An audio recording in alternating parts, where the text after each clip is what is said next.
Hello and welcome back to another episode of the Oner Podcast, the podcast where we break down and review movies all in one big, long, unbroken take. I'm Austin Archer, and with me, as always, is my childhood next-door neighbor and lifelong best friend, Cramer, England. Cramer. What's up? Austin. Not much. How about you? Oh, my back. I'm old, and I hurt my back playing sports. I tried to be a sports guy. I'm even wearing a shirt that says Go Sports, and You know what? At least you did it playing sports. A couple years ago, I just fell on the ground, like fell on my Mhm. butt. And then the next day I couldn't move. So at least you were doing something cool. I just fell. But also, like, I wish I would have gotten hurt, like, on a really cool play, Yeah. like, if, like, diving for a catch or something. I was stretching my hamstring in between events, and my back just popped and went out, and I, like, Yeah. literally couldn't walk the rest of the night. It's so weird how fragile we are. And Yeah. this is even, okay, when I worked at the U, you remember Zach Moss? Mhm. Zach Moss, one of the best Utah running backs, he Yeah. was getting into his bed and he pulled a muscle, and that Yeah. was it. And the trainers were like, "Yeah, it happens. Like it's weird, but like he wasn't doing anything. He just was getting into his bed and he pulled something. It's crazy what little things can do."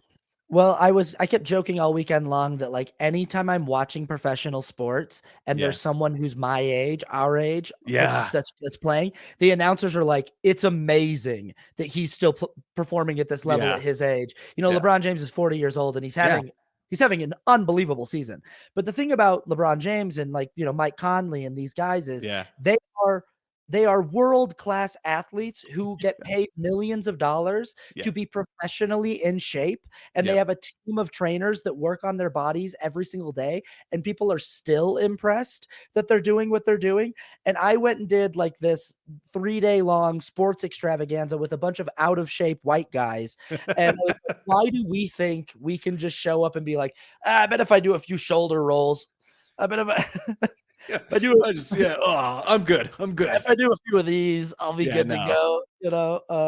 So that's anyway, that's how we men are. the We just think mhm, that we'll be fine because we see other guys do it. We can yeah. do it. Why not? Yeah, it's like announcers talk about it like it's a medical miracle when there's a professional athlete doing it, you know, and Yeah, yeah. It yeah. still is pretty amazing with it. I Oh, look at Tom Brady and I'm like, seriously, dude, how did you do that? I can't do that. the season LeBron James is having right now is Yeah, blowing my mind. yeah, Like, it's I think he crazy. could win MVP this year, which is crazy. It's But, insane. he's 40 years old. But, we're not talking about sports. This is not a No, sports podcast. no. Uh, Gene Hackman, Yes, RIP, has left yes. us. A legend, a true acting legend, one of these guys who, uh got into the game late, he got his first big roles Yeah, later in life, and then he got out of the game early. Like, yeah, he he really did. he really did, like, a 30-year-ish, like, a 35-year run, and then he just said, "Peace," and he Yeah, went and he was retired for, like, the last 20 years of his life, and yeah, he was just, like, going to a gas station yeah. every day, getting gas station coffee, Is that what he and was doing? yeah, there are, like, all these, like, photos of him Wow. as, like, a 90-year-old man, like, just kind of outside of, like, a Chevron with, like, gas station coffee and, like, Hey, he doesn't look at all like a guy who's a movie star. He just looks like, no, no. you Yeah, know, his last movie was in 2004, and it was Welcome to Mooseport. yeah, and, his It was first crazy. big role was Popeye Doyle in The Yeah, French Connection. So it's about a yeah, 35, 34, 33-year career because that movie was 1971. yep. And it's also a damn shame that his last movie was Welcome to Mooseport. It Yeah, just I saw that movie and I liked it, but I didn't really pay much attention to it, thinking this would be his. I mean, he was really good. yeah. He was good in everything, even if it wasn't a good movie. Which Welcome to Mooseport wasn't anything amazing, but it Yep. was, it was fine. But yeah, too bad that he ended on that one. He's one of the all-time greats, you know, some of my favorites. I love him in The Replacements. I love that movie. Yes, I he is I I good. I love him in Behind Enemy Lines. I love, Yeah, you know, uh, hmm, Crimson Tide, yeah. uh, Enemy of the State. He was Enemy of really the good in that. State. Oh, You and know, he won for Unforgiven, which Unforgiven. that's a movie I need to see again. Because the end of that movie was crazy amazing. Maybe we I need should to do it see because it. I've never seen it. Oh, it's So really good. Yeah, maybe we should do it on a we future should. episode. We probably Stay should. stay tuned. He's great in Young Frankenstein. Yeah. He's Oh, yeah. What is he in Young he's got Frankenstein? that scene where he's the blind guy and the Oh, monster comes to oh yeah, I forgot about that. Yeah, and he's like, "Come sit down, friend. Come." yeah. Yeah. Yeah. Doesn't he keep like hurting him? Yeah, yeah, yeah. Yeah, He yeah, yeah. he, like, lights him on fire Oh yeah. accidentally. Yeah. We gotta watch Yeah. that movie again. Yeah, Yeah. he had range because he Yeah. could Oh, play these serious characters, and then these funny, really weird, silly characters. yeah. And I mean, he was a great actor. Absolutely. And what we decided to do was neither one of us had ever seen The French Connection. And we said, let's watch The French Connection. This is a very famous movie. This is a movie that, in many ways, feels like it kind of kicked off the era of 70s cinema, this change that was Yeah, happening in cinema where things were getting more gritty and realistic. And, the camera was kind of more loose. And it sort of felt like almost like the birth of indie cinema was in the yeah, 70s. Like yeah, everything before that was in the studio system. In the 70s really felt like young film students who were running and gunning through cities with like handheld cameras and stuff. So we yeah. decided to watch The French Connection, and uh long story short, we'll talk about it a little bit, but both of us kind of got on the phone and we were like, "What'd you think about that movie?" Yeah, this is definitely the French Connection is definitely a movie that I appreciate, and Mhm. you appreciate as well. Mhm. Like, you Mhm. cannot deny, and the car chase scene at the end of the movie is still filled with tension, really, really good, really well shot, but it's just a movie that I just didn't really like. I I just wa I watched it with my dad who would like, and my dad hadn't seen it in years, and he was excited to show it to me. Yeah, He was like, "Oh, you've never seen The French Connection?" And I go, yeah, "No." And he's like, "Oh, yeah, let's sit down and watch it." Because I'm at my parents' house right now in yeah, Sandy. yeah. And we sat down and watched it. My dad slept through most of it. And then the credits roll, and he looks at me and he's like, "So what'd you think of that?" And I go, "I don't know. What'd you think?" And he goes, "I think we've gotten better at making movies." And I go, "Yeah, I think so too. I think, It's such you a know, good sum up. Yeah, yeah. yeah." And it's like, no shade to William Friedkin. No, I mean, that's a you know, and we owe a lot to this movie, mhm, yeah. but And the I'm first is usually not the best. Yeah, and I do think that famous car chase scene is a very impressive set piece, especially Yes. for 1971, and Yeah. especially for how run and gun and indie this film feels. That this film Yeah. feels like it feels like they did that, and I don't know if there might be stories about them doing it without permits because like Oh, maybe. it feels so like real and Yeah. and it's an impressive little set piece. But the movie itself, I just kind of was like, it got to the end of it, and I was like, I never at any point cared about anything that was happening in that movie. I didn't Yeah. care about any of the characters. I think Popeye Doyle is a terrible person. I know he's supposed to be. I know Yeah. that I get. Yeah. He I is. can already feel the film bros in our comments being like, "You guys Yeah. misunderstood," and it's like, no, I get it. He's supposed to be like an anti-hero, but I just was like, there's nothing about his character that I could latch onto and root for in any way. I don't Yeah. even know what Roy Scheider is doing in the film. It seems like he's just there, and I there was like nothing to his character. And then also I just had a hard time, like, I by the end of the film I was like, I don't know if it's heroin or cocaine that Yeah. we're busting these guys for. I don't. Yeah. Now let It me ask. was go ahead. Sorry. I was gonna say, let me ask you, did your screening have subtitles when they spoke in French? I think I had to turn them on. I had to turn them on. Yeah, because it didn't have subtitles when they spoke in French, and I was like, "Well, how am I supposed to know what's going on Yeah. in these scenes?" I've had that lately. There's been a few movies that don't have subtitles, and I've had to turn it on, which is weird. This is Yeah. totally bizarre to me. But no, actually, mine. No, it did. It had it written out. Oh. So that's weird that yours did not have that. Yeah, I was like, and there were, like, whole scenes where, like, Yeah, there's characters would. long. I mean, it's a lot of. There's a lot of Yeah, exposition. and So I was looking at my dad who speaks French, and I was like, "Did you catch any yeah, of that?" And he was like, yeah, some of it." They were saying, like, the drop is on Tuesday yeah, at, like, a hotel, and I was like, "Oh, okay, yeah, I guess, yeah, yeah, sure." yeah. It's weird. What did you watch it on? We, like, just found it, like, on demand or something, and we Yeah, just yeah, yeah, rented yeah, it, you yeah. know? But And I you I've know? yeah, it's weird. It's weird. This is the thing though about 70s movies. Mhm. This seems to be the birth of like our own American new wave because it's like this movie is so much modeled after the French new wave of doing things completely differently, right? Like Mhm. the French were like, we don't have to like early in the movie, early in cinema, you'd have to have a person, if they were going to a building, you'd have to show them walk into the building. You have to show them getting in the elevator, going upstairs, and then going and seeing the receptionist, and then going into the office.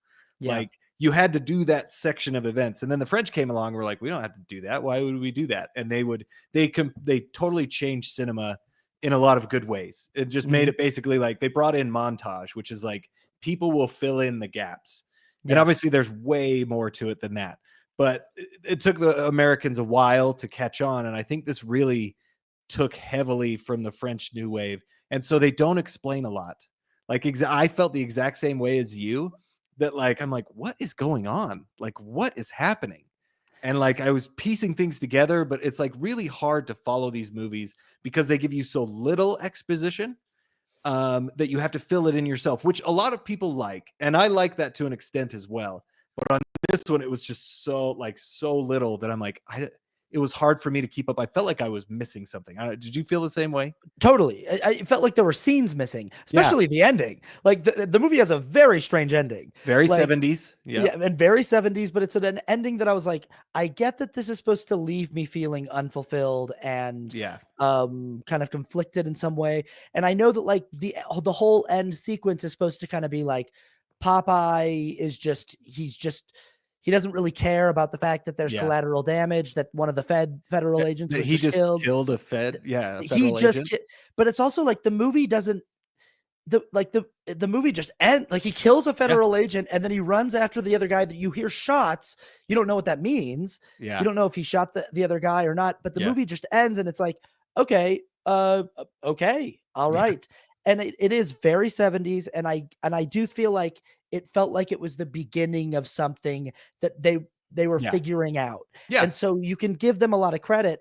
And there's definitely like Gene Hackman, you can see why he became a movie star Yeah. for this film, because he's definitely like given it a lot. He's He's it's a he plays the character very, very well. Mhm. Even though I agree with you, like I didn't really like him. Like, it was hard to root for him because Yeah. but he played the character very well. But yeah, I mean, it won Best Picture, he won Best Actor, it won a ton of awards. Yeah. Again, I appreciate the film, but I didn't love it. I didn't love it. Yeah, so what we decided instead, we watched The French Connection, to the beginning of Gene Hackman's storied career. What we decided instead is, in order to honor this legend, we really wanted to watch something that is one of his truly great films. And we decided to watch maybe my all-time favorite film. Usually when people ask me what my favorite movie is, I go, I don't know, but if I had to pick one, it's probably The Royal Tenenbaums. And we decided to watch The Royal Tenenbaums, Yep. and it's, I don't know, this is maybe the 100th time I've seen this movie in my life, and I still contend that it is a perfect film, and that, but Yeah. so that's what we watched. So, uh, this movie is huge for me. What's your Yeah. experience like coming back to the Royal Tenenbaums? It's funny, I watched this 2 years ago, Mhm, and I remember just being like, I didn't like it as much as I remembered. And mm, I don't know what it was. Like I think 2 years ago I was either it wasn't the right mood or just wasn't the right night, whatever. Just like, every sometimes when you watch a movie, you have different experiences. And sure. on this one, I kind of fell in love with it again. Yeah, I think just like looking at it more critically and looking at it, kind of trying to find the themes and all the different structure and everything in it. And I like, even back then, it's not that I hated the movie. I still love this movie. And I still, watching it this time, I'm just amazed at Wes Anderson. yeah, He sees the world in such a different way than I do. yeah, And I love, like, I could never have thought of this, even anything similar to this movie. And I love the way that him and Owen Wilson, they wrote this movie together. yeah, And the way that it's like, this is such an amazing way to view a story. And he does this with everything. And I mean, this is really when he really, like, Wes Anderson, this put Wes Anderson on the map, especially with his framing and everything that he does, his production design, all of that. It really set him apart. Yeah, we talk about runs a lot on this show. We talk about like, like the run that Christopher Nolan went on when he Yes. was making The Prestige and like that, Yeah. like, and like filmmakers that have these little periods where it's like there's like this 5 film or 4 film run. When we did Signs, like Shyamalan went on a little run, just kind of Yes. kickstart his career, and then maybe like it halted with like Lady in the Water or something like Right. that. Right. Yeah. Uh, differ on where they think that ended. This team, the Wilson brothers and Wes Anderson, who all met at film school and started making like indie films together. They came out of the gate. They were complete outsiders, Hollywood outsiders, and Yep. they came out of the gates with a 5 movie run that I think is what it's like my favorite 5 movie run of any filmmaker. And it's Okay. Bottle Rocket, Rushmore, The Royal Tenenbaums, The Life Aquatic with Steve Zissou, and The Darjeeling Limited. Mhm. And those 5 movies are just like, to me, about as close to perfect as you can get with if a 5. And like, to announce the way that Wes Anderson announced himself with Yeah. each successive film, because Bottle Rocket is like, it's like the least Wes Anderson-y of all the Wes It Anderson is. movies, which is It why a lot of people love it the most, because it feels the most like him trying to figure his voice out. But I'm like, I love Bottle Rocket, but Rushmore is where it's the next movie where after Bottle Rocket they got funding and they got to like, you know, get Bill Murray on board and stuff like that. Yeah. And Rushmore's the movie where it's like, okay, now this is what this guy's capable of, with a studio backing him and with a little Yeah. bit of a budget. Then the Royal Tenenbaums to me is like, and here's the masterpiece. Mhm. It's sort of like this bump set spike. And you're right. The world building here is crazy. It's the way that they create this like other New York City that is, they have all these little references, like, that Chaz was selling mice to a pet shop in Little Tokyo, and Little Yeah. Tokyo is not a thing. There's Chinatown. Yeah. Uh, Yeah. they have like the Gypsy Cab Company, Yeah.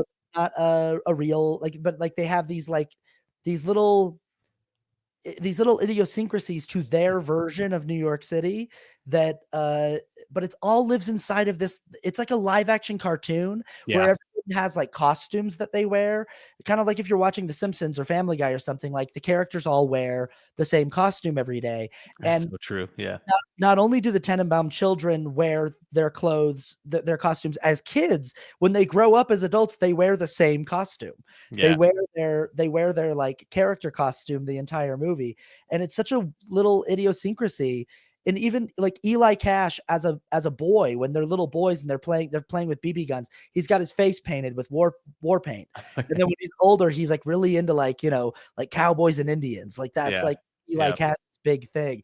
And everyone kind of has the same, like Ethleen's always wearing a dress with like a blazer, you Mhm. know, and then Royal's got his pinstripe suits, but the pastel shirt changes underneath the pinstripe suit, but Yeah. that's his costume. And I love like Danny Glover's costume, which is like the blue blazer with the different colors of checked shirts Yeah. underneath and different colorful bow ties. And Yeah. it's I just this love like incredibly vivid. Yeah. Yeah, I love Danny Glover, and it is I mean, it's his style, and his style really, really came out in this one. And Mhm. you either I mean, I think most people know that Wes Anderson is different. Even if you're Mhm. not a movie person, you watch this movie and you're like, "Why is this movie so weird?" But there's a lot I feel like more people like this than don't. It definitely can get a little like he's gotten to the point where his movies are so similar that it's like, okay, let's see something different. Which I his next Yeah. movie I think is like a heist movie, and I think Oh, it's more cool. mainstream. It's either a heist movie or I don't know. It sounds like it's going to be more mainstream, which I'm really really excited for because I want to see him kind of step out of his comfort zone that he does so well, which I love. It's not that it's bad, but I find it interesting to see. I'm really interested to see what he's going to do. But this movie, Royal Tenenbaums, is really where everybody noticed it. Like when this movie came out, it was everybody talked about it. Yeah. I think that this sort of like like I said, Rushmore is definitely, it's very much so a Wes Yes. Anderson movie, as is Yeah. Bottle Rocket, but it's still like you're watching the filmmaker kind of like find the right balance of it. And this movie feels like the quintessential Yeah. Wes Anderson. Like, this is the Wes Anderson aesthetic. This is the Wes Anderson color palette. This is the Wes Anderson cinematography and framing Mhm. and staging and idiosyncratic dialogue, like the rhythm of how the dialogue is delivered. Yeah. It's all here. And I think it works the best in this movie than maybe any other time. And again, I agree with you. Like, I don't think that his recent films are bad movies. I feel like if I'd never seen another Wes Anderson movie ever before and I went and watched Asteroid City or The French Dispatch or The Grand Budapest Hotel, I'd still go, this is a really impressive movie. This is a really Yeah. interesting movie with a lot of character.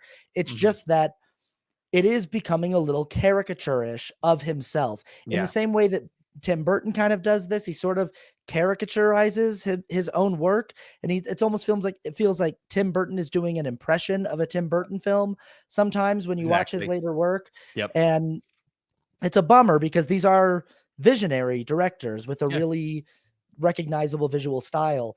Yeah. But yeah, it is like these early films just really rock. Yeah. When I watched the Royal Tenenbaums, how old were you when you first saw this movie, by the way? Oh man, when I think I'm trying to remember the first time I saw it. I want to say that you showed it to me. Maybe. There's a good chance. I was probably 17. 17 or 18 is what I want to say. Yeah. I think J I don't, maybe older, but yeah, maybe 19. I watched Between it at Kevin Martin's house, who was our Okay. our Yes. film-loving neighbor down the street, Kevin who was really brought us into the film. Yeah. yeah, Kevin was our neighbor who would always show us movies that, like, maybe our parents didn't want us watching or like, They were always very artistic. yes, They were all yeah.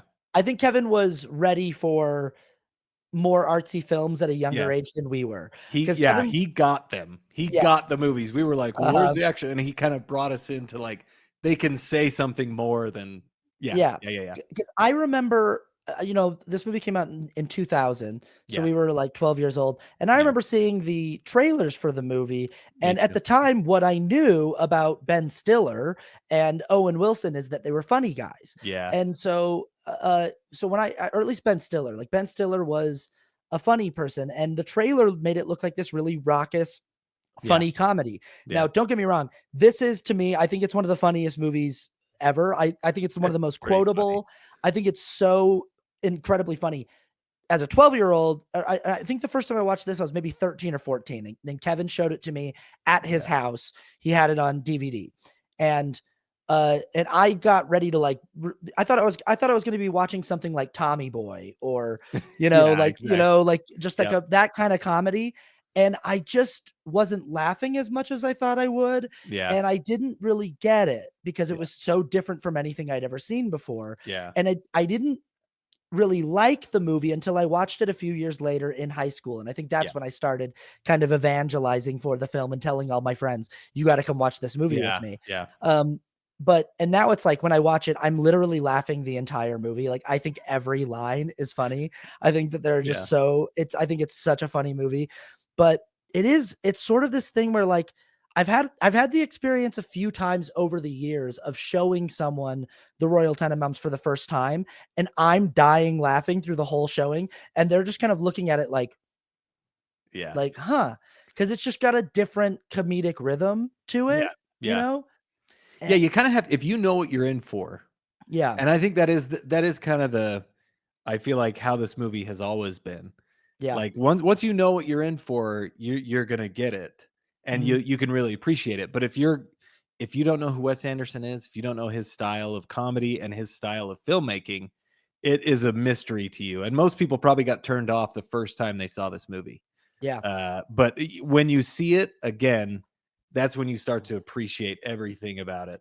Just the gorgeous production design, the Yeah. amazing cinematography, the amazing soundtrack, like, just the Yep. music. This movie uses music and as Wes Anderson usually uses music quite well in his films, but this movie, Yeah. it just it's like that opening sequence where, so starting, like, with, like, the opening narration by Alec Baldwin of the Yeah. kids, and you have this instrumental version of Hey Jude by the Beatles playing, and Yeah. it Awesome. times out so perfectly to, to Yeah. young Richie, letting his pet falcon Mordecai fly around the city right Yeah. as like the na na na na na na part Yeah. hits, Yeah. and it's just like everything is so perfectly musically timed. Yeah. But I mean, you know, like even as the kids, there's already these really, really funny lines where like, you know, Royal goes to watch a play that Margot wrote as a as a kid, and Yeah. he's like, "Well, what'd you think of the play, Dad?" And he goes, "I don't really know. It's a bunch of kids dressed up as animals. What is there to like?" Well, It's just yeah, he's like brutally honest to his yeah, like 11-year-old daughter yeah, that he's like, there adopted was no daughter, care. Yeah, adopted daughter. and I love This is that my she goes, adopted daughter, Margot. "This is my adopted daughter, Margot Tenenbaum." Yeah. Like, and yeah, they say that in the narration. He always noted that when introducing her. This is my Yeah. adopted daughter, Margot. Um, It was very Family Guy. oh, Like for yeah, it's kind of like a very toned down Family Guy because they would have these yeah, cutscenes. And uh-huh. yeah, and then it's like her birthday, right? It's her 'Cause birthday, and she's because all the kids. The thing about the Royal Tenenbaums, if you've never seen it, I mean, hopefully you've seen spoilers. it. Yeah. Is all the kids are geniuses. Like Richie's like an amazing athlete, and he wants to be Yeah. a painter. But also, I love the visual storytelling that like Yeah. immediately they go. Richie kept a gallery in in like the second floor, and it shows his gallery, and all of his paintings are of his sister Margot. So Yeah. right off the bat, you're like, okay, something's going on there. That this Yeah. kid's painting a bunch of paintings of his sister Margot. But Yeah. then Chaz, who is Ben Stiller's character, is just kind of like maybe the smartest of all the kids Yeah. at an academic level. He's Yeah. got this. They call him. He goes. He had a preternatural understanding of international finance, Yeah. and like at the age of 12, he negotiated the purchase of his father's summer home on Yeah. Eagles Island. Yeah. And then Margot was an acclaimed playwright.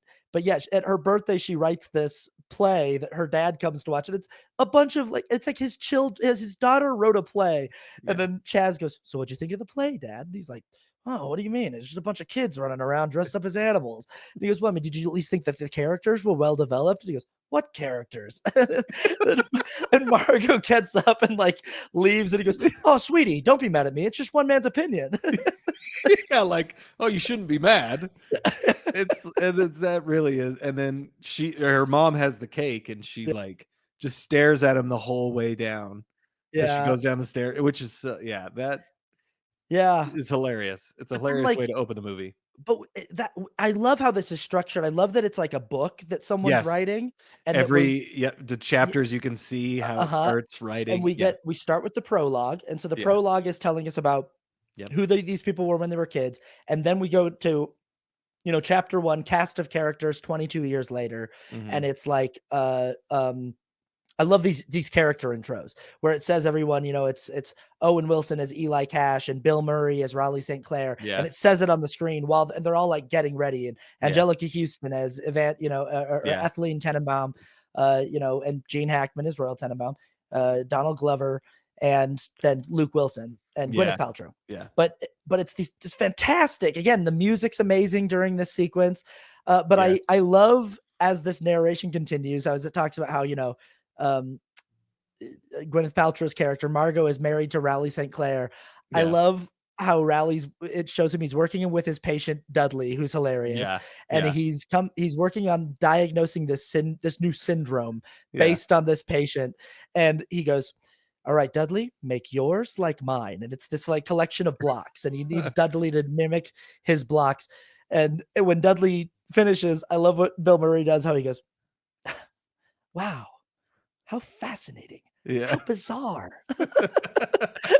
Well, and then Dudley's writing and he's talking on his tape recorder and he's like, Dudley has he has a complete disregard for shapes and colors, or he says something, and then he's like, and he's he has an amazing ability to hear, and I believe he is colorblind. And Dudley's like 2 rooms down, and he's like, I'm colorblind. He goes, He's he like, goes, he goes, "I'm not colorblind, am I?" And then he oh, goes, "I'm afraid you are." And he like whispers it. so funny. And yeah, he's like 2 rooms away. He's just Yeah, like, "I'm afraid you are."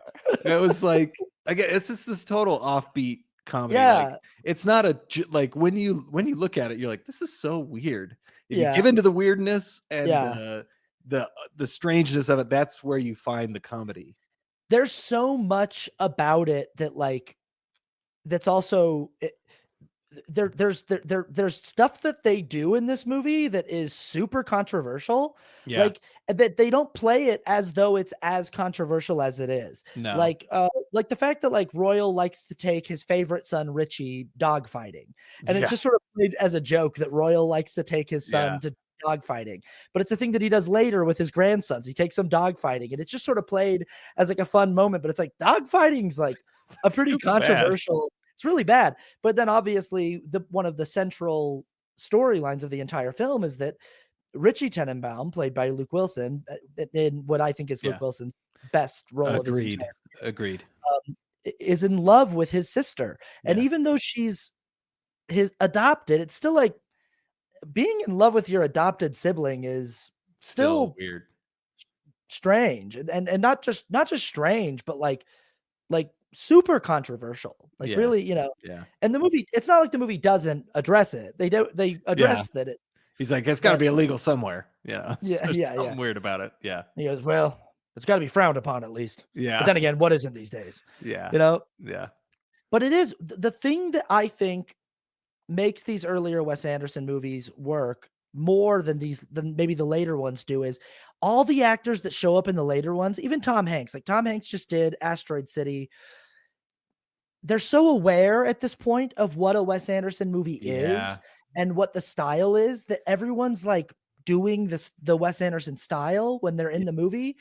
And what I love about this movie specifically is Gene Hackman's performance, Yeah. because Gene Hackman is not doing the Wes Anderson thing. The Wilson No. brothers are, because they sort of developed the rhythm with him. Yeah. Yeah. And Gwyneth Paltrow is, and Bill Murray is, because he's good at it. He gets it. But Hackman's just doing Gene Hackman, Yeah. and but it's perfect for the Yeah. movie. It's It's perfect. It really is. It's kind of, as you're saying that, I keep thinking about Star Wars. Yeah. Like the original Star Wars episodes 4, 5, and 6, the original one from the 70s. Like it was completely new to everybody, right? And you have Harrison Ford coming in and being Harrison Ford, which is what he does best. Mhm. And he has a character and he makes it a character. And then George Lucas does episodes 1, 2, and 3, and it's so stiff and Mhm. it's so very like biblical to a fault.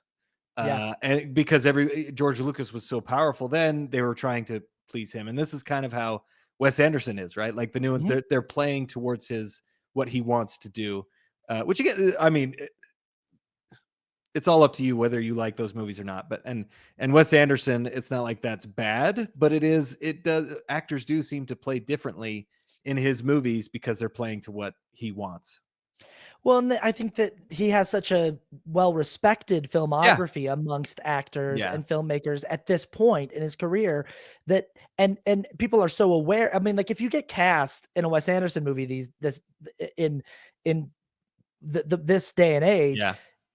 if you're not aware of his filmography, you're going to go watch a few movies and go, "Oh, there's a thing going on here. There's a specific way people talk. There's a Yeah. rhythm to it, and I should probably be ready to do that."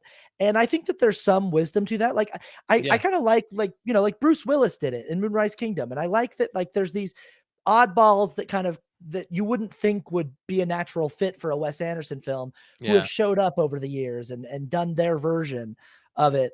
But this was so early on in his career that Gene Hackman didn't know who he was. Yeah. Yeah. Like he personally reached out to Gene Hackman and said, "I would love for you to come be in this movie. And I wrote this part for you."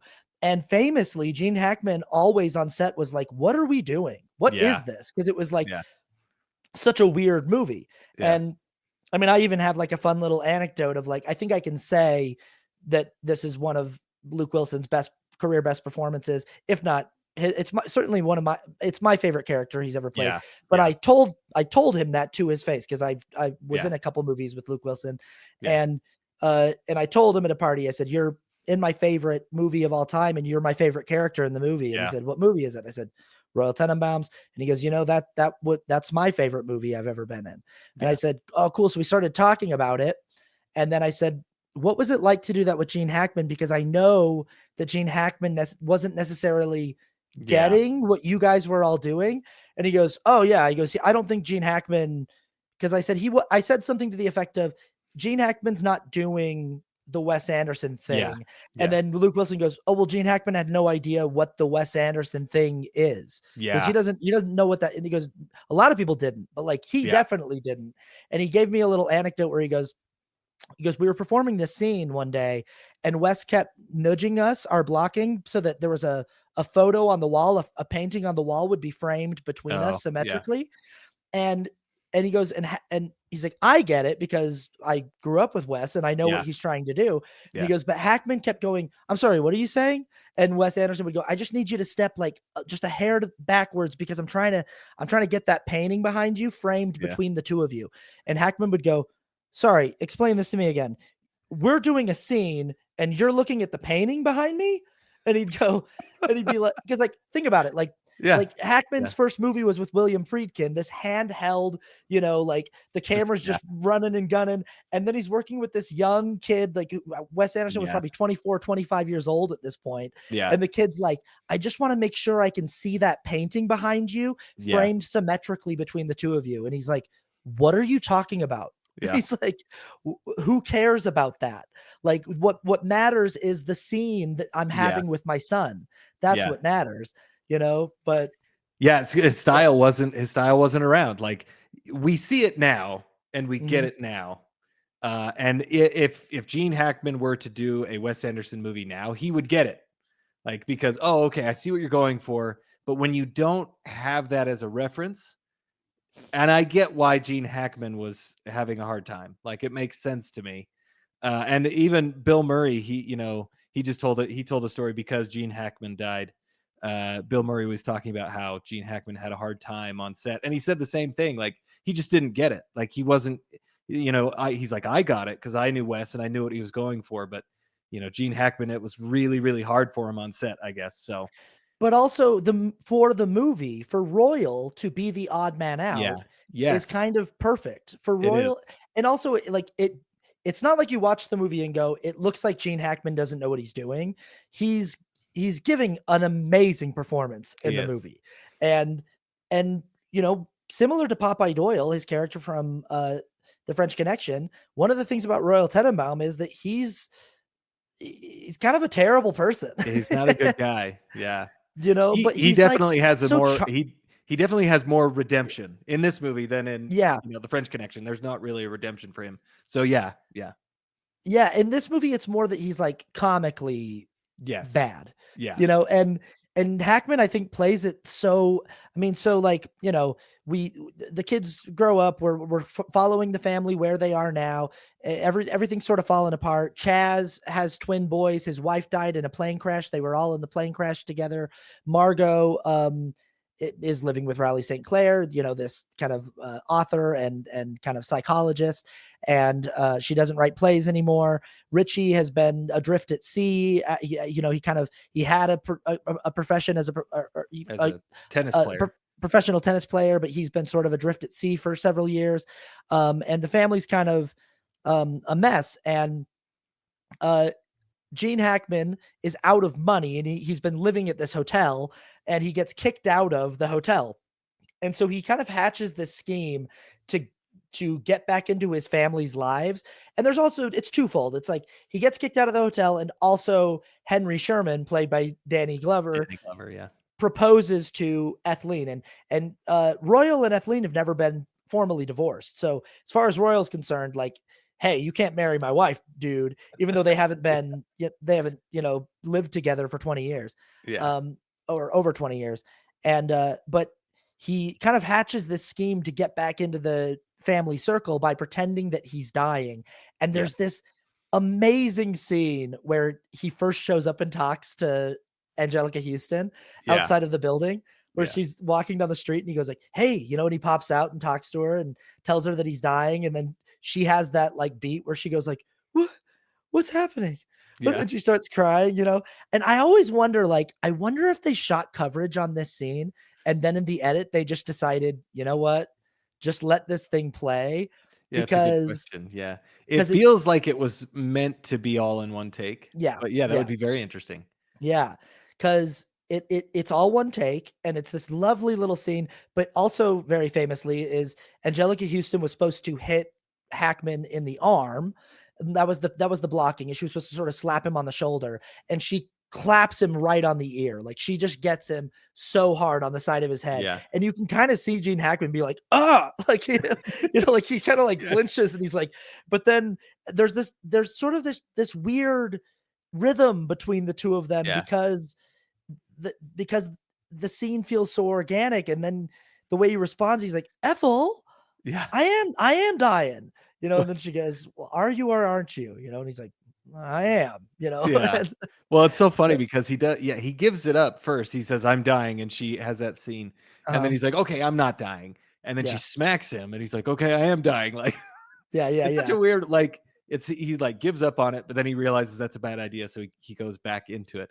I think the only reason it works is because you have two amazing actors in Angelica Houston and Gene Hackman, and it plays so well. They both play it really well.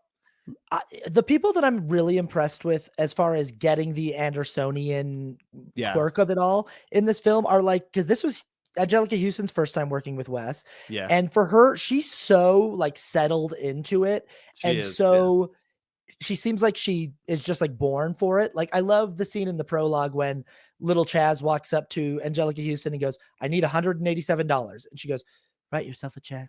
And then he and and then he just he hands her, already has it. yeah, he Yeah, already has the check written out, and then she signs it. But like, her delivery is so good too. Like, yeah, when Chaz brings his boys over to her house, and she goes, he goes, we got locked out of our building," and she's like, "Well, did you call a locksmith?" And he goes, "Yeah," and she's like, "I'm sorry, I don't understand what's going on." He's like, "Well, it's not safe over there. We need to install sprinklers." And she goes, "Well, we don't have sprinklers here either." well, and the funny thing was, "Did you pack your bags before you got locked That's out?" right. Yeah. Which Yeah. Yeah. just like Yeah. Did you pack your, yeah. yeah, I also love when she goes to see Margot and she tells Margot Chaz is moving back home. And Margot goes, "Well, how come he's allowed to do that?" And she goes, yeah. I think he's been a little depressed." And then Margot goes, "So am I." And Angelica Houston goes, "So are you what?" Yes, yes, It's so good. And I also love when she goes, "Raleigh's," because so there's this great scene where Angelica Houston comes and visits Margot, and Margot's in the bath, and Margot is missing a finger. I love all these little yeah, idiosyncrasies, like the weird wooden things, yeah. finger. Yeah, and Margot's missing a finger, and Angelica Houston goes, "Raleigh says you've been spending 6 hours a day in here soaking in the tub and watching the TV." She goes, "I doubt that." Like, that's the response, "I doubt that." Yeah, yeah, It's like, "Well, have you been or not?" And then she goes, "Well, I don't think that it's safe for you to be watching the television like this." And she goes, "I tie it to the radiator," yeah. and it's like, Over the having electrical appliance over the bathtub. yeah. Yeah, But yeah, yeah, because Chaz gets to come home, Margot's like, "Well, then I'm moving home for a yeah. little while." And I love this line too, where Rowley goes, you know, "You don't lo you don't love me anymore?" And Margot goes, "I do kind of." It's like she can't even commit to it. Yeah, it's "I so do kind of." yeah, yeah. That whole S yeah. Yeah, That gets her to move back, and then yeah, they tell Richie, right? Richie's Luke yeah, Wilson, right? yep, And then he comes home. uh, And then when he comes home, it was so much more interesting on this watch for me. mhm, I loved the dynamic between first of all, I love the dynamic between the 3 kids and Royal because sure, they're all very different. yeah, So, Ben Stiller hates him. uh-huh, Margot, I think, doesn't like him, but she's pretty indifferent the entire movie. So right, she's in the middle. And then Luke Wilson loves him. mhm. And like Royal was intentionally nicer to Luke Wilson's character than his other 2 kids. So Yeah, he's a bad father he who is. played favorites. He liked Yeah. Richie more than the other 2 kids, and growing up, he would take Richie on things Yeah. that he wouldn't invite the other kids to, Yeah. and but also I think that Richie's such a good character because Richie knows that his dad's a bad father, Yeah. and he's sensitive to the fact that his siblings didn't get the same Exactly. Yeah, rel he like, knows because yeah, he's always very kind and very patient with Ben Stiller. mhm, Because Ben Stiller's like, "I hate you." He's like, "I don't hate you. I love you." Right? And yeah, it's like a really watching it this time, I really focused on that. And that's yeah, such an amazing way to tell the whole story, especially with Ben Stiller's character in the end, which we'll get to later. But it just kind of like it all worked really, really well. Those three characters well, I guess four because of Royal. They Uh, all intertwine so well, and they're so, but it's all very subtle, mhm. like in the Wes Anderson way, which is really good because you kind of have to piece it all together and figure everything out. But that to me this time on this watch was like it's pretty brilliant that he made those three characters that way in regards to Royal. I do wonder though, Margot, what's your take on Margot? Because she is like she doesn't really have, I mean, she does, kind of she has her own growth, but it's very small compared to the other two, you I know? think that Margot has a lot of affection for Etheline. I think that Yeah. Margot knows that growing up, her only real like cheerleader and confidant was Etheline. But here's Yeah. the thing about Etheline is Etheline's a better parent than Royal, Oh yeah. but Etheline's still kind of she's kind of a workaholic, and she sort of is. We see lots of examples subtly of how Etheline is kind of aloof and doesn't Yeah. really like, like when Margot says, "So am I," and she goes, "So are you So you what?" what? Yeah, She's a little bit of an enabler, just a yeah, little. Not uh-huh. horrible, but she is in a little bit. Yeah.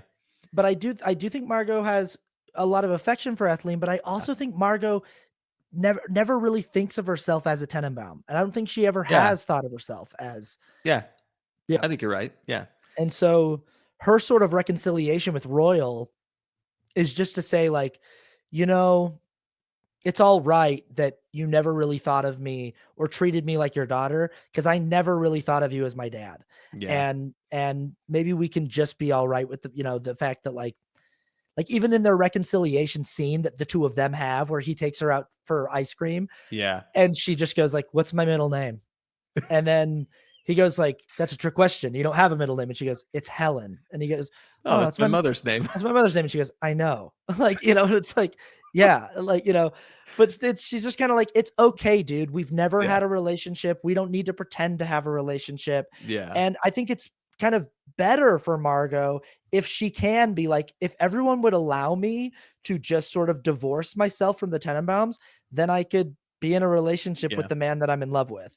And Yeah. and you know, so Yeah. She does. And it is kind of, it's her journey is more, yeah, getting, realizing that she doesn't have to be all these things for everybody else to be with Richie or to find, and then she finds Richie and loves him. So, but yeah. that's also it's such an interesting way that so okay, so we gotta go Yeah. back here a little bit because I Yeah. gotta Yeah. Yeah. Yeah. ask you, watching it this time through, just as like a like there are certain scenes in this movie when I talk about how I think this movie's perfect, there's certain things that I'm like, I've never seen more beautiful composition in my life. The Yeah. scene when Richie comes back home and waits I was going to talk about that. Yeah. and the narration, Alec Baldwin says, he arranged for his usual escorts from his days on the circuit to pick him up by way of the Green Line bus. As usual, she was late. And again, the use of music in this Hmm. film Yeah. these days, performed by Nico, starts to play. And what's your reaction when you watch that this recent time? I mean, it really, knowing the movie, Yeah. knowing that he loves her Hmm. and her coming up, I mean, it's all, these slow motion and the song and the fact that he gets off, like you could see, I mean, I love it. There are moments in this movie that are very, very intentional. Yeah. And like you said, in the composition, in the framing and everything that they do. I mean, that scene has always stood out. I think it just is a beautifully shot scene, and it just kind of like it all comes together. So when you know what's going on, the fact that he loves her, and it's kind of like him coming back into, I mean, it's him realizing that he's going to come back and work through the trauma that he hasn't worked through, right? Like the reason that he broke down in Yeah. the tennis match is because she got married and he couldn't have her. And I mean, but it's really interesting because this is the first moment, and it's like it's kind of like, if you like somebody and they don't like you back, Hmm. when you see them, everything else kind of melts away. Hmm. And then everything, and then you just kind of see that person and you forget the things that you shouldn't forget, right? And such a great representation of his inner feelings. They never say any of that. But that's No. kind of how I take it, is like he's just like he's seeing her, and it's like back to exactly how he was before, which is he still That loved her. that's why I feel like it's one of the most beautiful moments of Yeah. visual storytelling. It's like Yes. it's like pure cinema because it's the song, it's the color, it's the composition, it's the sailors walking behind him in the background Mhm. of like of him sitting in slow motion. It's the the speed of the slow motion. Like the Yeah, Wes Anderson shoots slow motion so well, he does. in especially in his early films. Like he has these sequences that are just so pretty to look at. But Mhm. it's this moment where immediately you feel this well of emotion. Like you just know, oh, this means so much, not just for him, but for both of them. Yeah, And yeah, I think that I think that like the reason why Richie's kind of a jealous guy, like he has that breakdown, which is a very funny scene when we get to see his last match that he ever played, and he had this complete yeah. meltdown. And by the way, that's Wes Anderson. Did you know that? That's the announcer. That's like, Oh, is that's it? Oh, that's okay. Wes Anderson. Who's like, that's Yeah. 14 unforced errors by Richie Tenenbaum. I thought it sounded like, the guy in, Rushmore. Oh my goodness.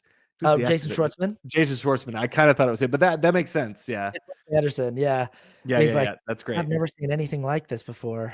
Well, and the Strange. guy he's playing against is Gandhi, which I Yeah. thought was hilarious. Strange day here at Windswept Fields. Yeah. He just so Richie Tenenbaum, he's He taken one shoe off and one of his socks. Yeah. I have never seen anything like this, Yeah, yeah, and it's he goes hilarious. for the ball and he just throws his racket at it and then just, like, sits down on the grass. Yeah. So good. It's like, I think he's crying. Like, Yeah. yeah, but the reason why I think that Richie has such a hard time with Margot's love life whenever she's with someone else is because I think he knows that she loves him too. And I think that there's this sort of feeling from both of them of like this cosmic like unfairness that they were put in this situation where Yeah. he's always recognized that like she doesn't really feel like she's my sister, and she's definitely not treated by my parents like she's my sister, maybe by my mom a little bit. um she and I have never, from as long as we've known each other, had a relationship that was like siblings. We've always sort of Mhm. been had this other feeling toward each other, and I think both of them feel kind of cheated by the situation that they were like forced to be siblings, and Mhm. that robbed them of the opportunity to like be lovers. But when Margot, I think Richie has never taken any lovers. I don't think Richie's ever had girlfriends or partners. So anytime Margot goes and gets a boyfriend like, it's really hard for him because he's just like, oh, so you're just okay, all right, so you're just gonna go do that, you know? Yeah. Well, and it's really interesting too when he comes back and his, Mordecai comes back or whatever, and then Raleigh St. Clair is like, "I think Margot is cheating on me," and he, like, freaks out. I He love the way that this punches he stage is. Yeah, he punches the window out. yeah, He's like, "What are we gonna do? We gonna find the guy?" yeah. And it is so interesting because he still believes that, like, she doesn't love him, and Mhm. he still has a chance. Well, and it's also like it's so funny too because Richie's so subdued. Like Yeah. Yes. Richie's whole character is like he almost acts like he's on Valium all the time. Yeah. Like it just feels like because Richie has deprived himself of love his entire life, like whatever spark he had, whatever energy he had when he was playing professional tennis, all of that went away when Margot married Raleigh and when he realized like he'd lost her for good, and he just seems numb. Like he just kind of goes Yeah. through life Yeah. very subdued. So his energy is very soft. He's very soft spoken. He's very quiet. And as Raleigh St. Clair's, confiding in Richie, he's not even moving. He's just silent. And then he just goes, "Psh," and just punches through Yeah. the glass. And it's like out of nowhere. And then and Raleigh's like, oh, it's like, oh, Oh, okay. You really care about this a lot, yeah, you he's like, know? "Oh, calm down." Like, Yeah. Another character that we haven't talked about yet is Eli Cash, and yeah, Owen Owen Wilson. Wilson as Eli is so funny in this Oh, movie. yeah, he just, like yeah, I he is such a strange character. I don't Yeah. but he is hilarious. Well, so here's an interesting thing. Yeah. So if Margot has never wanted to be a Tenenbaum, she was sort of forced against her will to be a Yeah. Tenenbaum. Yeah. Eli always wanted to be a Tenenbaum, and Margot and Eli have this little affair Yeah. outside, and there's this little trade-off where like Eli wanted nothing more growing up than to be one of the Tenenbaum children, and Margot wanted nothing more growing up than just to be able to be Yeah. some girl that could date Richie, Mhm. and not Richie's sister. Yeah. And but I love the weird guy that Eli grows up to be. That he's this like drug addict who wears suede jackets with Yeah. fringe and like a cowboy hat everywhere he goes. And Yeah. I love when he's talking to Margot on the phone and he goes, well, "What do you mean by saying I'm especially not a genius? You think that I'm especially not a genius?" And then he just goes, "Wow, you didn't even have to think about it, did you?" Yeah. All he wants is her approval, and he never gets it. Yeah, it's so good. And But also I I love that it cuts back to Margot and we see her end of the conversation. She's in the Yeah. tub and she goes, "Well, I just don't use that word lightly." And I like that because later on, Royal says to Margot, he goes, "You used to be a genius." And she goes, "No, I didn't." And he Mm. says, "Well, anyway, that's what they said about you." You know? Yeah. Yeah. And yeah. That's true. Mhm. I didn't catch that. That's really cool. Yeah, Yeah. and, I love the fact Owen Wilson is everything he does, just like it seems like his only payoff is at the end. Yeah. Maybe not the Yeah. only one, but the fact that he's like when Richie comes in to see him, and their whole conversation is like nonsensical, and he's like, "I don't know, man, I'm on mescaline." He's like, "Did you say you're on mescaline?" He's I like, did "Yeah, very much man." so. Yes, I did, very much so. Yeah. Such a But weird, also like it's so funny because because like his apartment's crazy too. Like the art yeah. on the walls with these guys with no shirts on with like Yeah, their like their faces painted and they're yeah. writing ATVs. It's like, what is You go, this "What is art? what do you have there?" But Yeah. also I love the conversation that they have because Richie Eli Cash has told Margot about a letter that Richie sent Yes. him where he said, Yeah. "I'm in love with Margot." And then so Richie goes, "Hey, did you tell Margot about that letter that I sent to you?" And he goes, "Yes, I did." And then he goes, "How come she repeated that, I wonder?" And he goes, "I'd ask you the same question." And then Eli goes, "Rightly so." Right. It's so good, just like, rightly so." Yeah. See, that's the dialogue again, it's not Yeah. played as funny. It's No, just played no. that's why, like, But it's that's why I'm like, every exchange I think is so yeah, perfectly worded. yeah, "How come she repeated that, I wonder? I'd ask you the same question." Rightly so. yeah. It's like, it's like, It's that's yeah, so good. it's not played for laughs, but that's what makes it No. so funny. Yeah. And I'm just going, "Did you say you're on mescaline?" "I did, very much so indeed." It's like, Oh, man. He is so yeah. strange. This is the other person we haven't talked to as much about, but Mhm. and I noticed him a lot more in this one, but Danny Glover. Oh. Danny Glover is so good in this movie. Oh, he's so good. He's so good in this movie. I love the way he proposes to Oh, yeah. to Etheline. Apropos, tax For tax restructuring for purposes. I-9 versus, Yeah. I think it would be advantageous for your tax status to legally be established as single. Then she's like, "What are you saying, Henry? Etheline, would you marry me? I love you. Did you already know that?" "No, I didn't." It's like such a weird proposal. She just goes, Yeah. "No, I didn't." Well, and she's like, "This isn't about taxes, is it?" He's like, "No, I don't know why I framed it that way." Anyway, he is, like, so funny. Again, he got it. Like, Yeah, he got the Wes yep. Anderson He's also, approach. like, so sweet. Like, Yeah. Henry Sherman is such a like, of all the characters in this movie, Richie and Henry Sherman are probably the sweetest Yeah. characters. Well, yeah, and again, like, I guess Ben Stiller's story really stood out to me as well. Yep, I mean, the other yep. ones are still great, but the fact when he comes in at the end Oh, and they're about to get married, and he's like, "Oh, you have a son?" And he's like, "Yeah, it's from my first wife." He's like, "Oh," what does he say? "You're divorced?" He's like, "No, I'm a widower." He says, "Oh, yeah, I'm a widower too." And he says, "I know." What is the I exchange? He just says, "I he says, know." "I know you are, Chaz." Yeah, and Yeah, he, like, puts his hand on his yeah, shoulder, and it's such, like, a sweet moment. yeah. Again, that, like, they're not you kinda miss it if you're not really paying attention.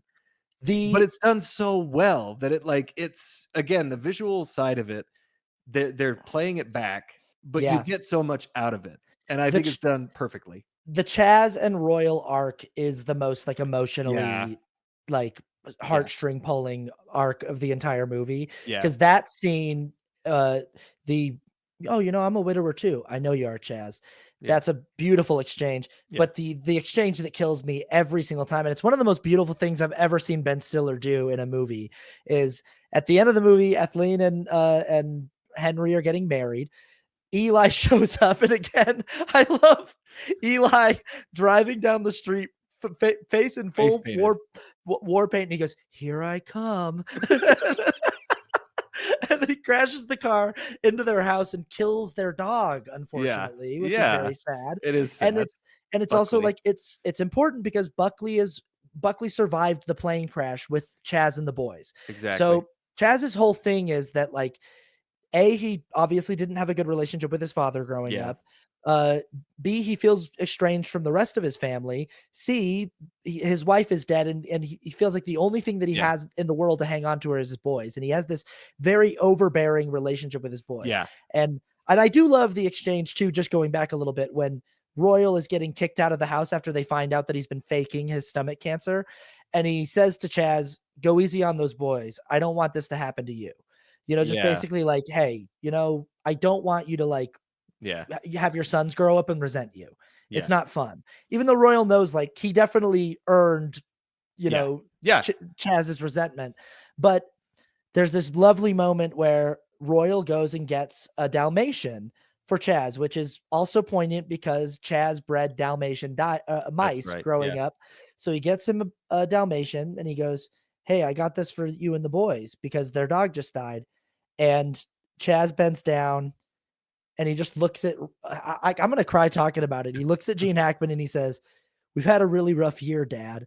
And he yeah, goes, "I know," and it's like, and yeah, it's just like, it's such a, like, it's such a sweet moment. It's yeah, such a beautiful moment. And it's yeah. like one of the, like that, because Chaz is, like, so rough the entire movie. He's so, He's so angry. yeah, he's so angry. Well, And and even before that, when that happens, the fact that Gene Hackman saved his sons, he pulled him mhm, out of the way, right? mhm, But that's when Ben Stiller has his breakdown. yeah, He goes and he chases Eli Cash, and he's freaking out, and, yep. he pushes the priest down the stairs or whatever. Yeah. This is also, like, the staging of this chase scene is so Oh, funny. it's Is so so funny. funny. Funny, Yeah. like, he grabs him and then, what is the exchange? They're running around, and then he realizes that's the moment when he realizes he lays down on the ground and he's like, "I have a problem." And that whole scene again is like, as Yeah, you watch it more and more, you're like, "Wow, this is really pretty it's pretty amazing, pretty well crafted for yeah, his for those 2 scenes." Eli goes, "Did I kill the dog?" And he Yeah. goes, "Yeah."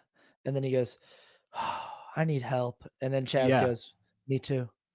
Yeah, yeah, That's right, so that's so right. do I. Yeah, Yeah. Yeah. yeah. And it really, I love, and I'm jumping forward a little bit, uh, because that again, this arc really stood out to me this time, and I love the fact that after everything's all said and done, yeah, Royal and his 2 grandchildren, they're on the dump truck, Yep, and then Ben Stiller pops out, and yeah, he's, like, having fun, and then Alec Baldwin just says Royal died of a heart attack, and Chaz was the only one that was there with him. yep. And the scene is so quick because everything has already happened. Mhm. Everybody has already had their Yeah, moment. this is our epilogue. This is It in is the the epilogue. epilogue. Yep, yeah. Yeah. And Mhm, it's such an interesting way that he does that because they've all had their growth and they've all had their moments. And then in the end, he gives you this last little piece that Royal did die of a heart mhm. attack, and Chaz was the only one who was there. And I Yeah, mean, it's just a quick scene that they're in the ambulance, and Chaz is like, you can tell that he's really worried. mhm. So, like, he's already had his growth, but he's still there, like, genuinely worried about his father. And Yeah. it's such a again, it's such an interesting way to do that. And this time I was like, wow, that's really, it's really powerful that it just adds to it. Like the Well, and fact that they really did change, like I it's really interesting. I loved it. I really like Royal's growth from like being such Yes. a self-centered, Yeah. jerk the entire movie to, like I love when they're kicking him out of the house when they find out that he's been lying about the cancer, which also like Pagoda, great Yeah. character. Pagoda's so good. Pagoda. When Pagoda stabs him with the Swiss Army, you son of a bitch, and stabs, and then he goes, "That's the last time you stick a knife in me, you hear?" Yeah. Like, And he helps him up and takes him to the hospital. yeah, yeah. But also, I love how he goes, the way that we met was he took me to the hospital after I'd been stabbed at a bazaar in Calcutta. And the kids go, "Who stabbed you?" And he goes, "He did." He did. He goes, "Oh, he was an assassin and there was a price on my head." Yeah. So it's like Pagoda stabbed him and then took him to a hospital. And that's how they met. Is And then so he does it funny. again. Yeah, yeah, it's so funny. Yeah. But I also love when Royal stands up and he goes, I just want to say that the last 6 days hanging out with all of you has been maybe the best 6 days of my entire life. And I love the way that they word this in the screenplay. Alec Baldwin comes in as the narrator and says, immediately after saying this, Royal realized it was true. Yeah. And so it's like he says it, kind of instinctively as like Yeah. because he's just like a guy who lies and he's just like saying it as a lie or what he thinks is a lie. But then immediately after saying it, he's like, huh, I Yeah. actually, it's sort of like that moment in Liar Liar where Jim Carrey goes, I love my son, and then goes, Yeah. I love my son. Yeah. Oh, this truth stuff's pretty cool, like Yeah. it's Yeah. like the and what after that, it's cool because Royal's like willing to humble himself to become a bellboy at Yeah. like the hotel that he was living at, and he's doing it all so that he can like have money to get to do things the proper way. And Right. I love so we have to talk about one more thing before we get to our wrap up here, which is Yeah. there's a couple scenes in this movie that I genuinely think are some of the most beautiful scenes I've ever seen in any movie. Yeah. We already talked about one of them, which is Margot coming and picking up Richie from Yeah. the bus stop. The one we haven't talked about is there's this really great montage of Margot's love life, that this private Yeah. investigator shows Raleigh and Richie. And after Raleigh realizing that he's been cheated on for years by Margot, and Richie realizing that it wasn't just Raleigh, that it was all these guys, that Yeah. over the years she was with all these different men. Mhm. And Richie, who's been pretty numb for the last however many years, goes back to Raleigh's place, or maybe they're back at I think he's back at the the Tenenbaum the place. Tenenbaum house. Yeah. And there's a I remember seeing this as a teenager too. I remember when Kevin showed me this and being like, whoa, this scene's really intense. But Yeah, this scene sticks out more than any other scene, I and this is mean, what always comes back to my mind when I think about yeah, this movie. yeah, and it's Richie goes into the bathroom and attempts suicide in a pretty grisly way, but Yeah.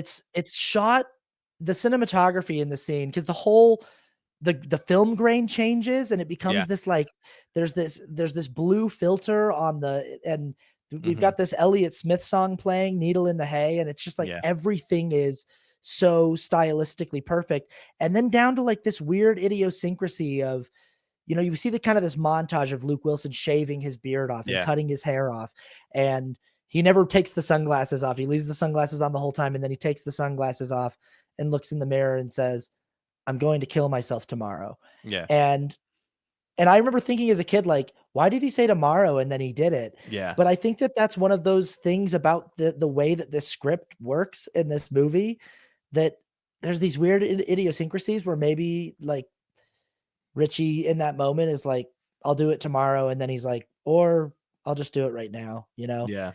And Yeah, and the scene, I mean, you know that something is weird. yeah. And I mean, I think one of the big I don't know, I could be totally off on this, but it's really blue. Hmm. The scene is all very blue. And the opposite, and it's more like a cyan, right? But the Yeah. opposite of cyan is red. Mm. And when you overblow somebody with when you fill somebody's eyes with color, it makes the opposite color when it is brought in and introduced, it makes it more vivid, right? So Yep. when he's doing all this, he shaves and he only shaves this part of his face. He says, I'm going to kill myself tomorrow. And then it shows a camera angle from above, and you just see blood coming down his wrists, Mhm. and they're coming down. And so when the blood actually comes on, it's really vivid, and it Yeah. really catches your eye. I mean, it's pretty amazing how they shoot all this. And I mean, Also, this little, like, flash of him with the full hair too, like, yeah, where he's, like, fully shaved, and then there's, like, a flash on the screen of, like, him with the full hair and the long hair, and then his wrists in the and yeah, it's, like, I just love the way it's edited and the way yeah. it's yeah, And to the it's music, everything. mhm, And I mean, this is not, this is where it comes in. It's a dramedy, right? mhm, This is kind of where the real drama comes in. They don't ever treat this as funny, no, because it but is really serious, it and gets funny pretty quick because Dudley it makes it does. funny. Yeah, yeah, Well, yeah, yeah, Dudley comes in, and Dudley's the one who finds him. yeah, But like they don't. It's again the controversy of this movie that they bring in, and again they're not trying to say anything bad. We all know that suicide is a horrible mhm, thing, and if anybody is struggling, always yeah, reach out to your friends, right? And mhm, but it's an extremely impactful scene that it doesn't shy away from it. It doesn't really make it. It doesn't make it a comedy. It doesn't yeah, make it. It also doesn't linger on it too long. yeah. So it's really impactful in the sense that, like, wow, that's pretty, like, it's very impactful, and it makes you kind of think about it in a little bit different way because they move on so quickly. And I think it's kind of a good way to do that, because it doesn't glamorize it. It doesn't villainize him or make him look bad in any way. So it's done very, very well and very effectively. But yeah, like the whole scene is it's very serious. It's not played like you said, not played for laughs at Yeah. all. We see this kind of montage of like the family, Yeah. like Ben Stiller, who's had this kind of tumultuous relationship with his brother, like jumping in a car and they're driving to the air, they're driving to the hospital, and he's got this look on his face, like this concerned look on his face. We see, Ethleen, rushing to the hospital. We see Margot running down the hallway of the hospital, and Dudley comes out and he's got blood all over his shirt. And this is where like we cut through the tension because Margot says, "Where is he?" And Dudley looks at her and goes, "Who?" it's like who else would it be? Like, Yeah. Yeah. but Thanks, Dudley. also I love this little weird idiosyncrasy of like Ben Stiller goes, "Why'd you try to kill yourself?" And he goes, "I wrote a suicide note." And he goes, when'd you write it?" And he goes, Just after I regained consciousness." So it's like after he did it and regained Yeah. consciousness, he wrote down the suicide note. And then Yeah. he goes, "Can we read it?" And he goes, "No." And he goes, "Could you paraphrase it for us?" "I don't think so." "Is it dark?" "Of course it's dark. It's a suicide Suicide note." note. Yeah. Yeah. Yeah. I also oh my gosh, there's so much about this. There's so much about this movie I love so much. I Yeah. love this scene with Rowley because Rowley now knows that not only has Margot been cheating on him for years, but she's a smoker. She's been a smoker Oh, for yeah. 22 years. And he goes, "May I have a cigarette?" And she goes, "What?" He goes, "Shall I repeat the question?" And then she pulls her cigarettes out. And I love Bill Murray's physical acting because she goes, "You're not a smoker." And he's like, "I know." But then he like awkwardly grabs the cigarette and he like doesn't know how to hold a cigarette. And he's like, and Yeah. he like holds it really weird in this weird way. Yeah. And then He, he's like, like, "Well," and he like walks away, but like it's such a like great little bit of physical comedy. yeah. Um, one other weird moment that with Donald Glover that I like, this is also lovely too. Danny Glover. Or yeah, Danny Glover. When Danny Glover comes in, there's things here. When he comes in after Richie's suicide and says, "How can I help?" And there's that really sweet moment where he pulls Yeah. his glasses on and his tie is tucked into Oh, his yeah, yeah, yeah. glasses. And I think that's when Ethleen She really comes over. realizes that Yeah. she's in love with this man and she's gonna marry this man. Yeah. And he's just such a sweetheart. But Yeah. I also love when Royal and Ethel are walking through the park talking, Mhm. and Danny Glover pops out from behind a tree and he's just holding 2 bags of groceries. Because I love the detail of like he's just got 2 full arms of grocery bags and he just pops out from behind a tree like it's like Yeah. I just Oh, I man. I just love stuff like that about Wes Anderson movies where there's just like a detail Yeah. of something that's like, we don't need to tell you why he has grocery bags in his Yeah. arms. You can just It assume maybe implies more story, yeah, which I love. exactly. Yeah, Yeah. I I love that stuff, and, Yeah, it's really, and he does it probably better than anybody. yeah, yeah. And this, after the suicide, Yeah, this scene with Richie and Margot in the tent, I think is really well written and well acted yeah, and and beautiful. But it's weird again, like you said, the movie does not shy away from these no, controversial things. It goes headlong into them and it doesn't apologize for them. It's like these two characters are in love with each other and they're in a situation where that's kind of impossible. So what do we do about that? But then they have this moment, and it's weird because you find yourself as an audience, you're not like, ugh. At least I've never been. In all the times that I've watched this movie, I've never been like, I'm always just kind of like, good for them. Like, and it's weird because in real life, I don't think I would feel that way. But yeah, I know. It's such a, it is a little, it's still a little strange for me. Like, yeah, but I get it. Like, it all works out, yeah, but it is still a little strange. But you know the people, so they do a good job of getting you to understand the characters, which is really really helpful. But yeah, the scene in the tent. I mean, and this is one of Gwyneth Paltrow's better performances, I think, oh, too, because she plays it so deadpan, mhm. and she does it really, really well. But yeah, I mean, it is kind of, it is also not. I wouldn't say it's unsatisfying, but the fact that she says, "I think we just have to pretend for a little while that we're not in love I with think, each other still." yeah, I think we're just gonna have to be secretly in love with each other. Yes, yeah, that's And what she says. yeah, Yeah, yeah, and it's like that's what they've been doing their whole lives. yeah. And just kind of this thing of like, I think we have no choice but to be secretly in love with each other, you But know? the thing that makes it more, I mean, again, like I said, it's not unsatisfying. They've never said that to each other. I So the know. fact that they're actually putting it into words, like, "We are going to be secretly in love with each other," I think that's what makes Richie fine. Like, Yeah, okay, we both agree. Like, we're both on the same page because 'cause they've never right, said it to each other. right.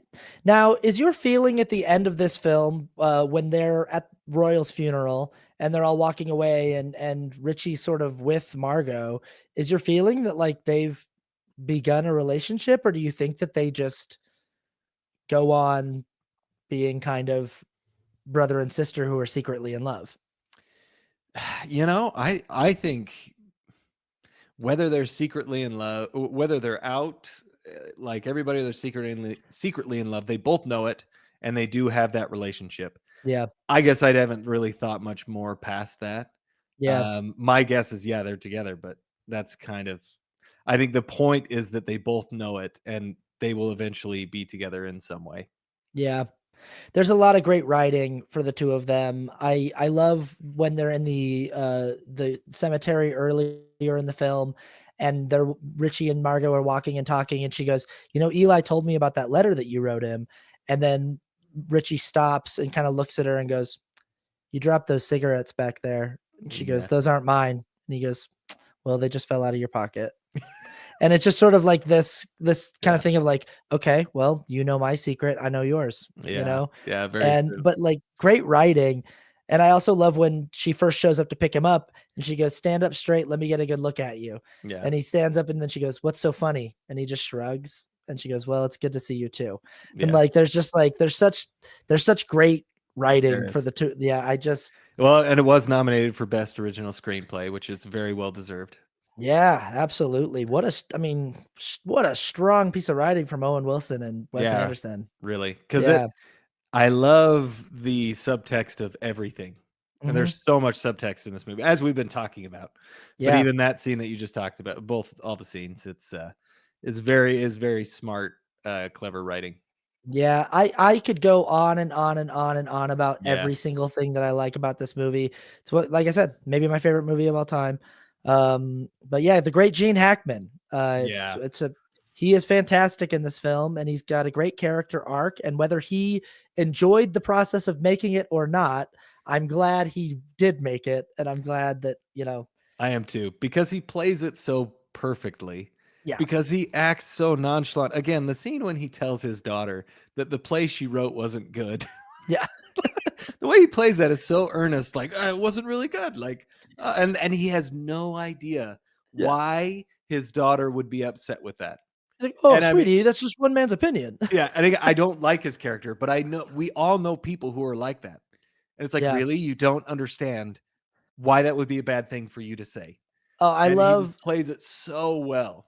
I love when I love when he shows up to like the hospital after Richie's suicide attempt, and he comes in, he like, and he has to get Smitty to cover, or Yeah. Dusty to cover for him at the hotel, and he runs in his bellhop uniform, and he goes, Richie Tenenbaum, and she goes, visiting hours are over, and he goes, what's it say there? They don't want me, Yeah. like, Yeah. and then outs, but you're seeing the growth of like outside, he was with Pagoda, and he goes, well, we could shimmy up that guardrail, and we could kind of, Yeah. like he's like trying to break into the Yeah. hospital. But I also love when Pagoda just goes, there he is. And then they Yeah. turn, and Richie's just standing at the bus, Getting and on he a just bus. waves. He just waves at him, like, and just gets on the bus. Yeah. But also then later when they're trying to take Eli to rehab, and he goes like, yeah, I'll go get my things, and he walks out, Yeah. and they're all talking, and then Pagoda goes, there he goes. There he And then goes. Yeah. and they look out the window, and Eli's like climbed Running down the away. fire escape, and yeah, so good. Oh man. I Yeah. also love, like the Eli Cash scene when he's being interviewed on TV, and he's like, well, Wildcat was sort of written in an obsolete vernacular. Wildcat. And then he just, I'm gonna go. I'm gonna go. Why What the did why did yeah. Owen Wilson want to play that part? Not he plays it Yeah, great. Like yeah, yeah. but like he wrote the movie. Yeah, why And did he not wanna be Richie? why did he not want to be Richie? Yeah, And I mean Luke again, I agree. I think this is Luke Wilson's best performance. He's yeah, amazing in this movie. yeah. But like why did Owen Wilson want to give that to his brother? And Yeah, I don't I love it because it all worked out, but it's so interesting that he or did like that. he didn't wanna be Chaz, like you could see Yeah. it, you know? Yeah, exactly. Like, But why did he choose that character? It'd be interesting to find out. There's probably something out there, but yeah, for sure. I'm sure that there's some, I'm you know yeah, yeah, I also one more exchange that just for Gene Hackman too, yeah, because I think that this is a great piece of writing too, and I'm gonna have to quote it, but it's at the wedding when they're going to get the boys who went over the fence. Chaz and Eli went yeah, over the fence in their big chase scene, and uh, Danny Glover, and I keep saying Donald Glover, Danny Glover and Gene Hackman are walking yeah, together, and uh and Gene Hackman's like, I want to apologize to you, Henry. You're like, you're a good man, and yeah. I'm sorry that I've been kind of an asshole. And then and then Danny Glover goes, well, I don't think of you as an asshole, Royal. I've always just kind of thought of you as a son of a bitch. And then Royal goes, oh, I appreciate that. It's so Yeah, so good. Oh, well, thank you. I appreciate yeah, that. yeah. Yeah. That is really funny. Yeah. That's great. The few scenes that they have together, they both do really well. Yeah. Yeah, like Both great actors. their fight scene. "You Yeah. trying to steal my woman?" "What?" Yes. Yeah. He's like so kind at first, and then he switches Danny Yeah, Glover, and yeah, because I mean, Royal is being horrible. yeah. He's trying to "Coltrane? get to him. Yeah, yeah. He's What? saying all these racially, Did you call me horrible Coltrane?" things. Yeah. Yeah. "No, but if I did, you wouldn't be able to do anything about it." And then Yeah, Danny Glover, like, he switches, which yeah, is and great. the way that they fight with, like, their pauses that they take, of like, "Hey, no, you no, you." It's Well, then so she good. comes in and Royal Yeah. totally backs off. "Oh, there's nothing going Yeah. on. There's nothing Yeah, going yeah, on." yeah, yeah, yeah. Col Yeah, it's "Did you great. call me Coltrane?" Yeah, "No." yeah. Yeah. Oh, So man. good. Oh, man. Okay. Well, yeah, Royal Tenenbaums, I think it's, an all-time great. It's definitely one of, if not the best film Wes Anderson's ever made, and a very strong career, at least in my humble opinion. Let's do some scores. Uh, Royal Tenenbaums, Kramer, how do you score this movie technically? Technically, I'm gonna give this movie a 9. I Yeah, mean, it just they're definitely like I could say obviously you love this movie, and I yeah, yeah, love this movie. sure. I don't love it as much as you. Yeah. I still think it's amazing though. But there's just a couple things. The pacing sometimes it's a little slow, Mhm. and that's why I dock it a little bit. But I mean, the cinematography, the music choice, the writing, everything else is pretty top notch. So it's a little bit more of a nitpick, but it also The couple things that, and the fact that it's still, I mean, it still is weird that he loves his sister. I mean, that's just Yeah, so yeah, funny, but yeah. it is very well acted. It all makes sense. So anyway, 9 technically. It's a pretty amazing movie. Yeah, I'm obviously at a 10. Like I'm Yep. just at like this is the movie where and I totally get those things of people watching the movie and bumping on like, Yeah. wait, Yeah. one of the main storylines is an incest storyline. It's like, sort of, Yeah. Like, yeah, da- kind of, but but I just I think that the world is so well structured and the characters are so well realized, both in the writing aspect and in the performance aspect. And then you combine that with just everything that makes a not just a good Wes Anderson movie, but a good movie, production design, um, just the detail of it yeah. and Yeah. the music and the cinematography. I just when I watch it, I just feel like it's one of the prettiest, most well constructed things I've ever seen. So obviously 10 out of 10 for me. Yeah. The ending of this film, how do you like the ending? The ending, as we talked about, I mean, it really is great how they wrap everything up. So I gave it a 9. I think it's very emotionally satisfying. Yeah. And it's also very subtle. And I really love it because it fits very well for the movie. Yeah, I give this movie a 10 out of 10 ending. There's Right. this thing that Wes Anderson used to do for his first several movies that he stopped doing. It was like this trademark of his where Yeah. at the as the movie would end, it would go into slow motion and everyone would like walk out slow motion. So I love this like Yeah.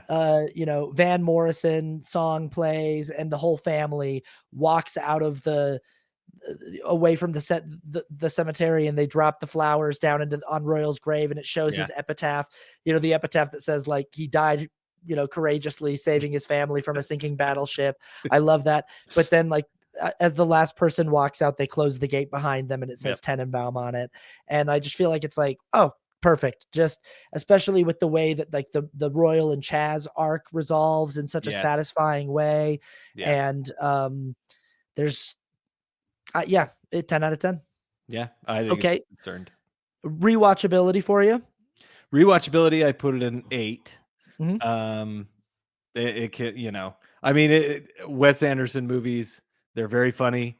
You know what you're getting into, but it's sometimes it's a hard watch, especially with some of the things that they go through in this one. But Yeah, still, 8 is still pretty high because it's a pretty great movie. If you get the chance to watch it and you can sit down and watch and appreciate it, you're gonna get some amazing stuff out of it.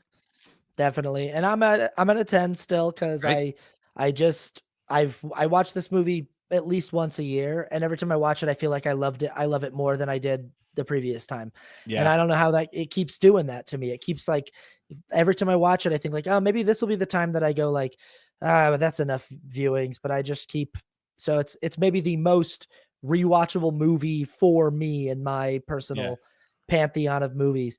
Um, uh, Cultural significance of this film. What do you think?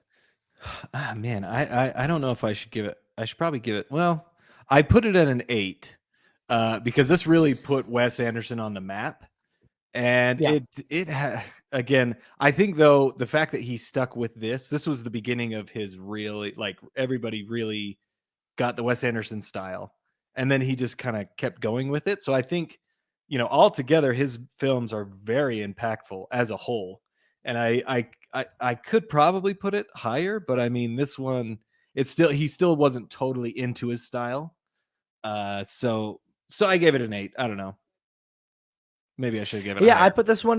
No, I get that, and I put this one at a 9 for kind of the same reason, where it's just like Wes Anderson has become a thing that whether people like the movies or don't like the movies, Yeah, they know what the movies look like. exactly. And they're an oft parodied. It's an oft parodied style. Like there are Yes. SNL skits making fun of it, and there are so many different skits and Yeah. movies that are sort of aping this style. And I think that a lot of times when they do parody Wes Anderson, they're drawing a lot from this specific film. Like Yeah. the whole thing of Yeah. like Richie wearing like the headband and like, like when people dress in a Wes Anderson aesthetic, they'll wear like a tracksuit or Yeah. and like it's a lot from this film. So I think that this film is in many ways kind of the quintessential like icon, Yeah. visually iconic Wes Anderson aesthetic and style. So Yeah. I'd give it a 9. And then just subjective score. My subjective score is a 9. Yeah. It's like, I appreciate it so much. It's so great. Great writing. It is a really, really genuinely well-made film, and it's really, really good. My subjective score first, this is a Oner podcast first, is an 11 out of 10. It's the most that I could. I had to give it more. I was like, Okay. I can't. I have to give it more than 10 out of 10. 11 out of 10 for me. Nice. I don't know what it is about Yeah. this movie that's so thoroughly, because you're right. There are things thematically about it that I should bump on Yeah. ethically, or I should, Yeah. and I don't know why it's not like I don't have like I'm not like secretly like, ooh, I really think that brothers and sisters should be in love. It's not, I, I just, Right. I just kind of think there's something about it where I'm like, how do you create something like that? How do you create something so unique, such a unique world of characters, and pull it off so beautifully? And yeah, so yeah, I think it is. It's very much an appreciation for somebody's craft that is so different than your own. yeah, And I say that yeah, to myself as well, right? Like, mhm, as we talked about at the beginning, like, I do not see stories this way, yeah, and that's fine. Like, we all see stories in a different way, but the fact that he sees them that way, and just loving the style of somebody, and yeah, loving the way that they do something that speaks to you on a level that you can't explain, that you wish you could be, right? There's so many things, there's so many filmmakers that I look at, I'm like, I just wish I could be that way. Which we all have to find our own style. All of our filmmakers have things that they wish they could be too. But it's so amazing to see him know exactly what his voice is, and this is really the movie where it's coming out, and he's really getting into his groove, and it's just something that, like, we obviously have an appreciation for it. It's something you appreciate, that we it's just great to watch when you see that someone has found their voice, and they're doing exactly what they want to do, how they want to do it, which is great. yeah. I agree with you. I think that's a great assessment. My light just went out, and I think that means that it's time for the end of the show. My light already went down like to like half light, and then it went out, which It's I a think sign. means it's a sign It's a that sign. that we need to wrap it up. R.I.P. to the great Gene Hackman. Yes. This was an episode in tribute of a solid film career. And let us know what you think let us know if you think we're totally wrong about the French Connection, and let us know Yep. what you think about the Royal Tenenbaums, and we'll see you on the next one. Thanks so much for hanging out. Like, share, subscribe, comment, all that stuff. Yeah. Bye-bye.